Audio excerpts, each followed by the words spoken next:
Isn't it beautiful? It's yellow, it's fast, it's amazing to drive, it's fun, it's frivolous, and I kind of fit. Guess what I'm driving next on the fast lane car?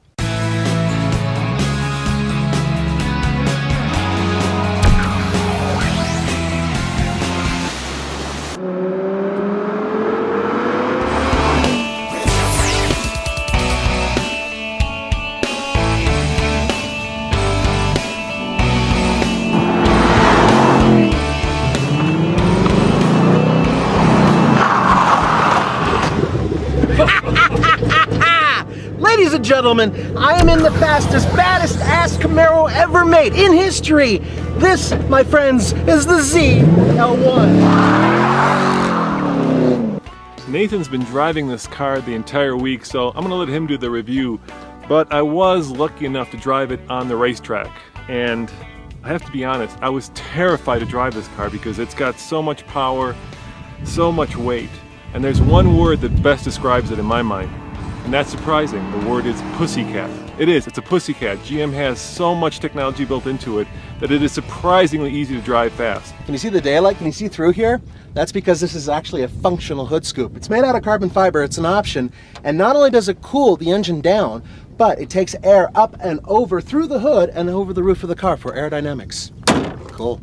Nathan, I have to admit, when you see this car in your rearview mirror, it looks mean and angry. It's badass. It looks like it wants to whomp on you.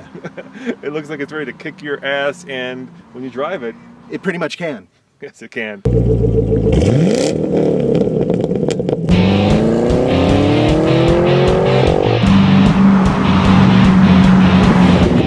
Can you believe the beauty of this engine? It's big, it's huge, it's massive. It's 6.2 liters.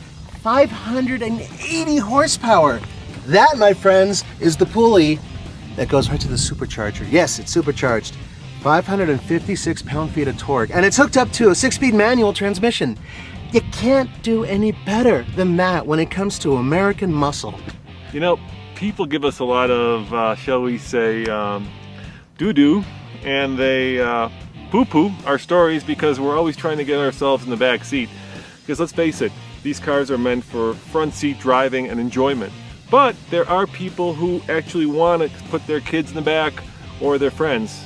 In this car, kids, no friends, because getting back here, even with the seat up, is quite the chore. And yeah, my head in no way, shape, or form fits. Folks, have a look at these gauges here. It's pretty cool that they're located here, right? Here's the problem. This is your boost gauge. If you look right down here, the boost gauge indicates how much boost the supercharger is giving you.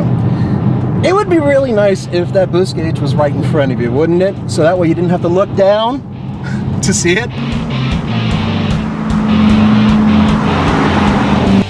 Yeah, I know. Yellow and black. Bumblebees, stupid movie and everything else. Big deal. You know what?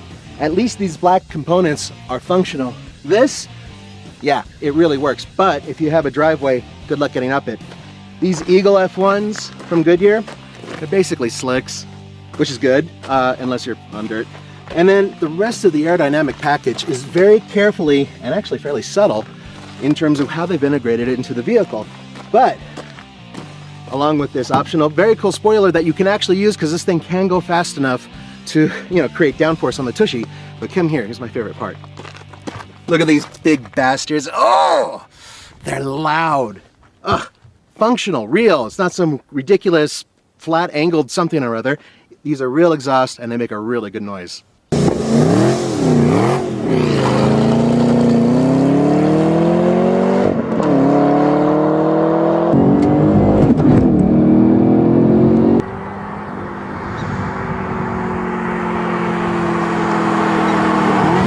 This car has the magnetic suspension that Cadillac developed. Basically, it's a bunch of goo with little metal particles inside, and when you electrically charge it, it firms up. It's like instant Viagra.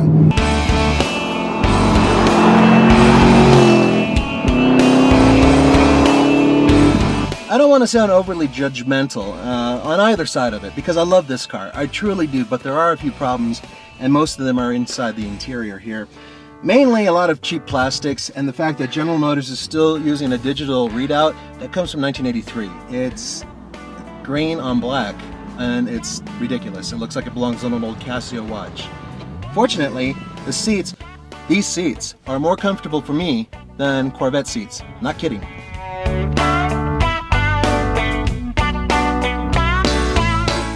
So folks, this car costs nearly $60,000, and it's missing something. See this? This is a key. Roman, go ahead and fire it up. You bet. You need a key to fire it up? There's no button? No keyless? Kind of weak. But that's okay.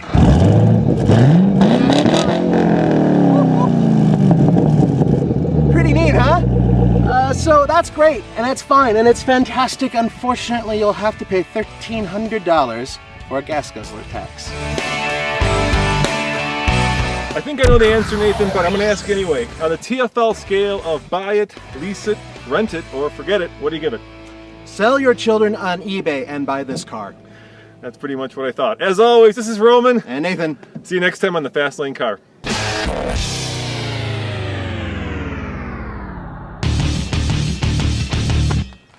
Jump! I bet you're wondering what this competes with, and pretty much one car comes to mind. That would be the Mustang Shelby GT500. It's more powerful, but this handles better, I guarantee it. Now some of you might say, oh wait, what about the BMW M3? Yeah, well, kind of, sort of, at least in handling, but in terms of market, no. This is pretty much just this and the Mustang. That's about it.